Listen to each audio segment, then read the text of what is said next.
त्यो भन्दा पनि प्यारो से बोलिए जितपुरका ह्यान्डसम केटाहरु कराए यार कराए केटाहरुको अब केटाहरु कराए अब के हुन्छ है हुँदैन हजुर के भन्छ भाइलाई के दबाई खान दिन्छु क्या भाइलाई होइन एकैचोटि कराए के बोलेको केही बुझ्नु होइन त यार त्यो भाइलाई यसो आजको खुराक छुट्यो जस्तो खुवाएर ल्याइदिनु हो नि भाइ आज भाइहरूको काम छैन दाइहरूको पनि काम छैन आज ओन्ली ह्यान्डसम लड्काहरूको मात्र काम छ ओके नि केटा ओके अहिलेको लागि चाहिँ म हजुरहरूलाई यस्तो गीत सुनाउन गइरहेको छु होइन मलाई जहाँसम्म लाग्छ त्यस्तो गीत चाहिँ यहाँ बब्बाल चल्छ किनभने यहाँ सबै सेक्सी केटाहरू मात्र देखिरहेको छु मैले होइन यो गीतले के भन्छ थाहा छ चुम्मा के भन्छ अरे हो चुम्मा भन्छ अनि चुम्मा मलाई आज चुम्मा नभए हुँदै हुन्न भन्छ के भन्छ अरे हो चुम्मा नभए हुँदै हुँदैन भन्छ यो गीतमा चाहिँ यो चाहिँ मैले सेकेन्ड टाइम गाइरहेको छु स्टेजमा अस्ति गएको थिएँ पहिलोपल्ट आज सेकेन्ड टाइम गाउँदैछु यसमा हाम्रो दाइले भिडियो बनाइदिन्छ भन्ने आश गरेँ मैले बनाइदिनुहुन्छ तपाईँ दाइ हो नि प्योर दाइ हो कि होइन टेन्सन नलिएर उहाँ दाइ हो एकदम प्योर दाइ हो किनकि म हजुरहरूकै हुन्छ ओके अहिलेको लागि चुम्मा नभई हुन्न बजाइदिनुहोस् त सबैजना नाच्नुहुन्छ ल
त्यसो भए अहिले उता भेट्नुपर्छ ल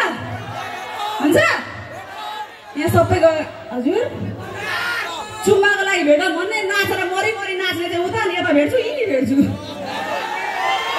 हो हैन मरि ज्यान सुक्ने गरी उफ्रिने करामा नाच्ने चाहिँ उता नि यता चुम्मा रे चुम्मा त नो हुँदैन त्यस्तो हो कि केटा केही पाउन केही गुमाउनु पर्छ